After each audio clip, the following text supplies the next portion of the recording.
All right, today we're diving into something that's, super important as we get older. Those little things that can really make a difference when you're living by yourself on your own. Absolutely, yeah. We're going to explore 12 common things to watch out for. Okay. And more importantly, how to sidestep them so you can really thrive, right? Right. It's like practical tips, those things that nobody really tells you but can really make a difference, make life so much smoother. It's amazing how those small things can have a big ripple effect. I mean, we often focus on that big picture, but you're right. It's those daily habits and choices that can really shape your experience, when you're on your own. Yeah, absolutely. And to kind of bring these tips to life, we've got some real life stories sprinkled throughout. It's always inspiring, right? It is. To hear how other people have navigated these challenges and, found solutions that actually work for them. And it really highlights the fact that we're not alone in this, Yeah. We all go through these things. And hearing those shared experiences, those stories, can give us some really valuable insights. Yeah, it's a sense of community too, right? Absolutely. Okay, so let's jump right in. First point. Yeah. Avoiding complete isolation. It's so easy to kind of slip into a routine where you're not interacting with others as much as you used to. It is. And, that quiet time, which might have felt really peaceful at first, can start to feel a bit lonely. Yeah. And you might not even realize that it's happening until it's gone a little bit too far. Yeah. And, the research, the science behind that, especially for older adults, is fascinating. It's, it's not just about feeling lonely, but it's actually linked to our physical and mental health. Staying connected, studies have shown it can boost your immune system, lower the risk of depression, even help you live longer. Wow, that's incredible. I mean, it really makes you realize, right, how important it is to be intentional about staying connected with others. And the good news is even, small efforts can make a big difference. Oh, absolutely. Remember that story about the woman who started volunteering at the local animal shelter? She wasn't a big people person, but she loved animals. Yeah. And it gave her a reason to kind of get out of the house, get out and interact with other people. Yeah. And it's a perfect example of how finding a purpose outside of ourselves can really help combat that isolation. And for her, it wasn't just about being around people. It was about finding a sense of meaning, making a difference, in the lives of those animals. Yeah. A sense of purpose that can be incredibly powerful. Yeah. Okay.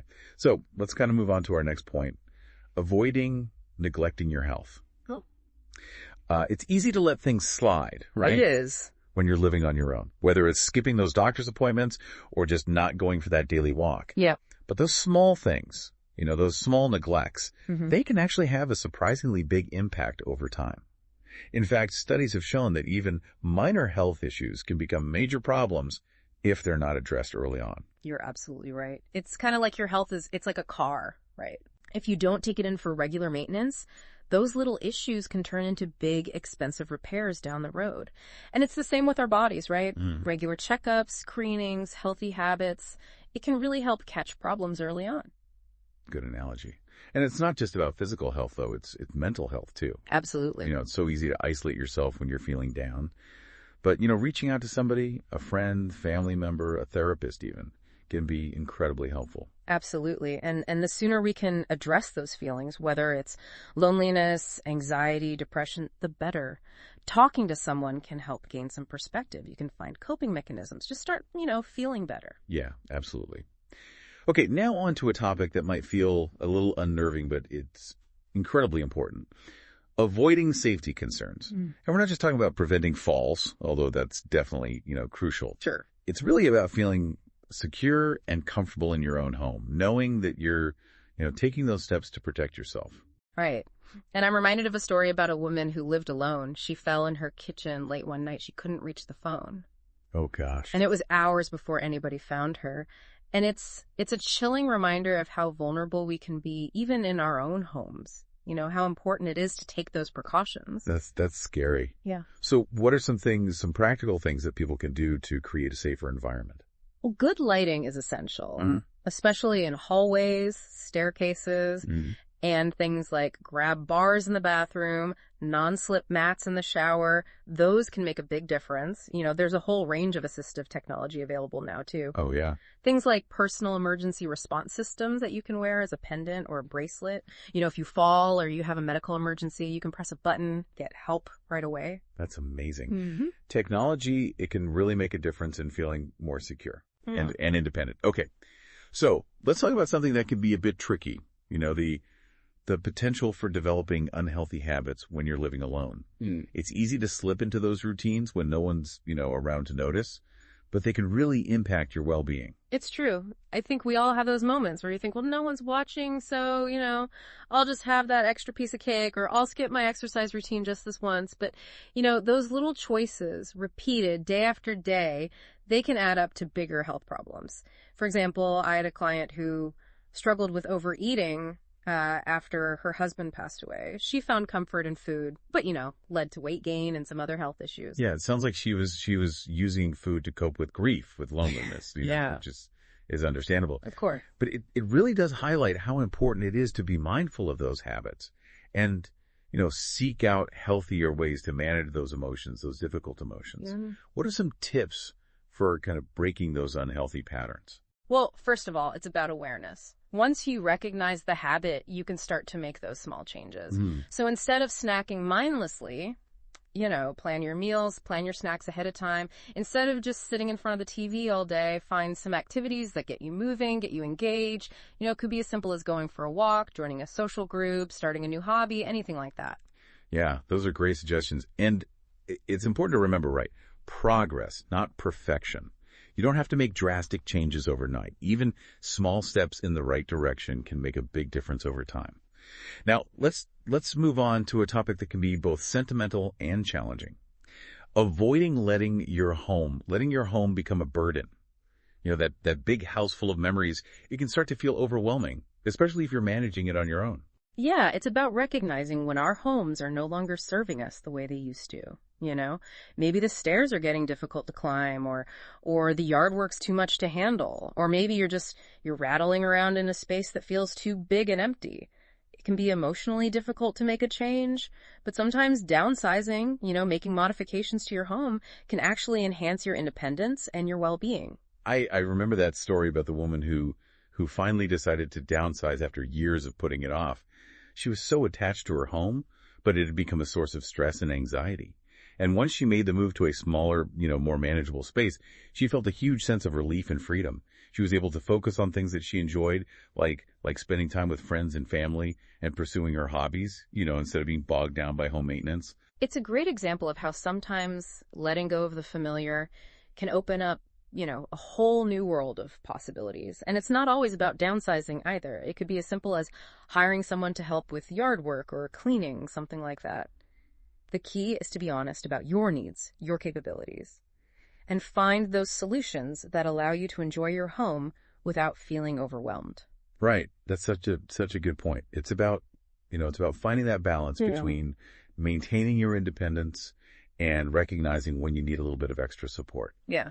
Now, as we wrap up this first part of our deep dive, let's touch on something that can be a real struggle for many people, avoiding losing your sense of purpose, especially after retirement or the loss of a loved one. Yeah. It's easy to feel adrift when those familiar roles and routines are gone. Sure. But it's important to remember that, your life still has value, still has meaning. Absolutely. And this is where that exploration and a bit of self-discovery comes in, It's a time to ask yourself, what brings me joy? What do I want to accomplish in this next chapter of my life? And it might not be something big and flashy. It could be as simple as spending more time with loved ones, volunteering in your community, pursuing a hobby that you've always wanted to try. Yeah, it's like giving yourself permission to explore, rediscover those things that make you feel alive and connected. And I'm reminded of that story about the man who became a mentor to young people after he retired. Yes. He had this long and successful career in business, Yeah. But he found a new sense of purpose in sharing his knowledge and experience with the next generation. Right. He was making a difference in their lives. Yeah. And it gave him a reason to kind of get up every morning with enthusiasm. It's a beautiful example of how we can find meaning and purpose at any age. And it's never too late to try something new, to step outside of that comfort zone, just to see what possibilities are out there. Yeah, that's a great note to end on for this this part of our deep dive. We've covered a lot of ground already, but we've still got more great tips and stories to share. You know, one of the biggest challenges I think that we face as we get older, especially if we're living alone, is that temptation to try to do everything ourselves. Yeah. We get so used to being independent, capable. Right. But the reality is, you know, we don't have to go it alone. We don't. And in fact, asking for help can actually be a sign of strength, not weakness. I think that's a really important point. We're often conditioned to think that, you know, asking for help means we're failing somehow. But it's actually the opposite. It's about recognizing those limitations and being willing to let others support us. Remember that story about the woman who was hesitant to ask her adult children for help? Oh yeah, she was fiercely independent, didn't want to burden her family, you know. Right. But what she discovered was, you know, her kids were actually really eager to help, and it actually brought them closer together, you know. It freed her up to focus on the things that she enjoyed. Yeah. And it gave her children a sense of purpose, you know, being able to support their mom. It's a beautiful example of how asking for help can actually, you know, enhance our relationships, create a stronger sense of community. It does. And it doesn't have to be just family, right? It could be friends, neighbors, or even professional caregivers. Right. The key is to be open to receiving that support. Absolutely. And communicate your needs clearly. Yeah, it's about building that network of support, Yeah. a team of people who can kind of help us navigate those ups and downs of life. And it can be, you know, as simple as asking a neighbor to pick up some groceries or having a friend drive you to a doctor's appointment. Right. Those small acts of kindness can make a world of difference. Okay. So let's shift gears a bit and talk about something that might seem a little less profound, but can have a surprising impact on our well-being.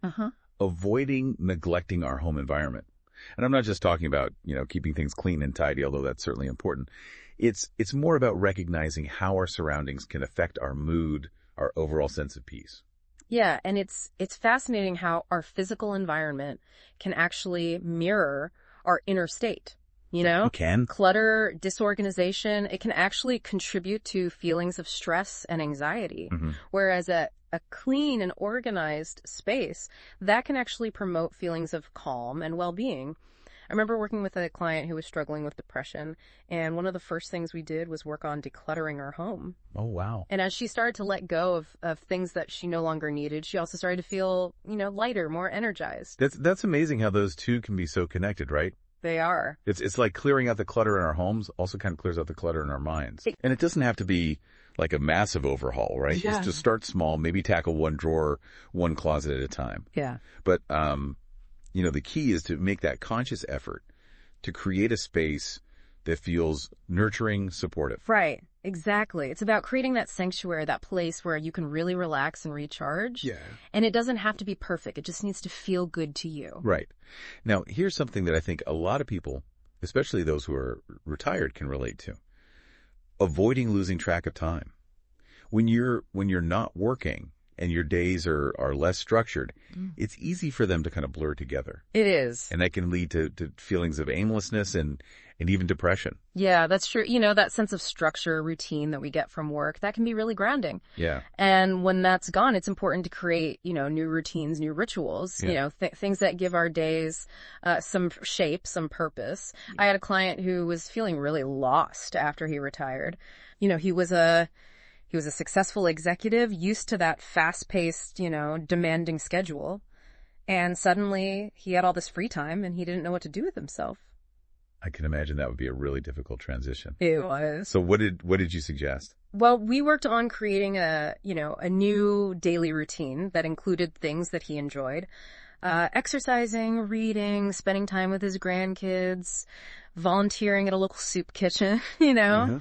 He also started taking a weekly art class, which he always wanted to do, but never had the time for. Wow. And by creating this new structure for his days, he started to feel, you know, more grounded, more purposeful. It's a great example of how, you know, even in retirement, we can create lives that are rich and fulfilling. Absolutely. It's about finding those things that bring us joy and give our days meaning. And it's not just about filling our time, you know? Right. It's about being intentional about how we spend it. What activities make us feel energized, alive? What connections do we want to nurture? What contributions do we want to make to the world? Yeah, that's a great point. It's about creating a life that reflects our values and our priorities. Yeah. Okay, so let's talk about something that can be both sentimental and challenging. Avoiding holding on to things out of sentimentality. We all have those treasured possessions, right? We do. That hold these special memories. But, when they start to overwhelm us, it can become more of a burden than a comfort. Yeah, it's true. Our belongings can hold a lot of emotional weight, and it can be really hard to let go of things that remind us of loved ones or happy times. But sometimes, holding on to too much stuff, it can actually prevent us from moving forward and creating new memories. Yeah. I remember working with a woman who was a widow, and her house was it was filled with her late husband's belongings. And she just felt like she couldn't let go of anything because, felt like she was letting go of him. That's heartbreaking, but also understandable. Oh, absolutely. So how did you help her kind of work through those feelings? Well, we talked about the difference between cherishing memories and clinging to possessions. Okay. We also talked about, ways to honor her husband's memory without keeping every single item that he ever owned. And she decided to keep a few special items that had the most meaning for her. And she took photos of other things that she wanted to remember. She also donated some of his clothes to a charity that supported veterans, which felt like, a way to honor his service to the country. It's a beautiful example of how we can, find ways to let go of things without letting go of the memories. Yeah. And it can actually be, a very freeing experience. It's like clearing out space in our homes and in our hearts. Absolutely. For new experiences, new possibilities. Yeah. Okay, so let's move on to a topic that's essential for everyone, but especially for those living alone. Yeah. Avoiding skipping emergency preparedness. We never know when an emergency might strike. Right. And it's crucial to be prepared, both for our own peace of mind and for the safety of those we care about. Right. I'm reminded of a story about a man who lived alone in a rural area. One winter, there was this huge snowstorm, and he was, snowed in for several days. He didn't have a working cell phone. He had very little food, and he wasn't prepared for that extreme cold. It was a very dangerous situation, and it really highlights the importance of being prepared for the unexpected. Yeah, it's a stark reminder that emergencies can happen anywhere, at any time. So what are some basic steps people can take to be more prepared? Well, for starters, it's important to have a plan. Think about what you would do in different types of emergencies, like a fire, a flood, a power outage, a medical emergency. Wow. Have a list of emergency contacts readily available, including, family members, friends, neighbors, your doctor. It's also a good idea to have a go bag packed with essentials. Food, water, medications, flashlight, first aid kit, Yeah, those are all great tips. And it's important to remember that emergency preparedness isn't about being paranoid. Right. It's about being proactive. Right, exactly. Taking steps to protect ourselves and those we care about. Absolutely. It's about taking control of those things we can control and feeling confident that we can handle whatever challenges, life throws our way. Yeah, absolutely. Okay, so last but not least, let's talk about a topic that can be a major source of stress for many people. Avoiding financial disorganization. Yes. It's easy to, let those bills pile up or to lose track of our finances, especially as we get older, and perhaps have more complex financial situations. I've seen firsthand how financial disorganization can lead to, a whole cascade of problems, from late fees and penalties to debt and even identity theft. It's especially important for older adults to be really vigilant about protecting their finances because, they are often targets for scams and financial abuse. I remember working with a client who was in her 80s, and she'd always managed her own finances, but, as her cognitive abilities started to decline, she started making some mistakes, and she was also targeted by a scammer who convinced her to invest in a fraudulent scheme. Oh, that's terrible. Yeah. It's so important to have those safeguards in place, especially as we age and become more vulnerable. So what are some practical tips for staying on top of our finances? Well, first and foremost, it's about organization. Create a system for tracking your income and expenses, whether it's a simple spreadsheet, a budgeting app, or even just, a good old-fashioned pen and paper ledger. Oh. Make sure you're paying bills on time. either by mail, online, or by setting up automatic payments. It's also important to review, your bank statements, your credit card statements regularly to make sure there are no unauthorized charges. Right. Yeah. Those are all great tips. And don't be afraid to ask for help if you're feeling overwhelmed. Oh, absolutely not. There are financial advisors, accountants, and even nonprofit organizations that can provide guidance and support. Absolutely. There are resources available, and there's no shame in seeking them out. It's about taking care of ourselves, Right. both financially and emotionally, and ensuring that we have the tools and the support that we need to thrive in later life. I think that's a great point to wrap up this part of our deep dive. Yeah. We've covered a lot of important topics. As we wrap up our deep dive into thriving in later life, especially when you're living on your own, I'm struck by how empowering these tips can be. It's easy to feel like, life is just happening to us as we get older, but these strategies really remind us that we still have so much agency, so much control over shaping our experience. Yeah, it's definitely a shift in perspective, and that can make all the difference. Instead of feeling overwhelmed by the challenges, we can actually focus on those, small, manageable steps that we can take each day to create a life that feels meaningful and fulfilling. Right, exactly. And what I love about these tips is that they're not about, making these drastic changes overnight. It's those little choices. Yeah. Those daily habits that kind of add up over time and really shape our well-being. Yeah, it's like that saying, the journey of 1,000 miles begins with a single step. Yeah. Even those seemingly small actions, they can have this ripple effect, creating positive change in our lives and in the lives of those around us. Yeah, that's so true. So as we bring this deep dive to a close, I want to leave you with a thought-provoking question. Okay. Imagine you're writing a letter to your future self 5 years from now. Okay. What advice would you give based on what we've, discussed today? Mm-hmm. What small changes could you make now to ensure that future you is thriving? Right. Feeling safe, connected, and fulfilled. It's a really powerful exercise. Perhaps, it's committing to reaching out to a friend or a loved one more regularly, decluttering a corner of your home that's been bothering you, or exploring a new hobby or interest that's been kind of calling to you. It's whatever it is, right? But remember that you have the power to create a life that feels good, a life that brings you joy and purpose and a sense of belonging, and you don't have to do it alone. There are resources and communities and people who care about your well-being. Absolutely. Embrace this next chapter with a sense of curiosity and possibility. Yeah.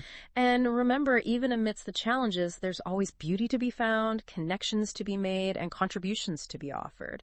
Here's to a future filled with purpose, connection, and joy.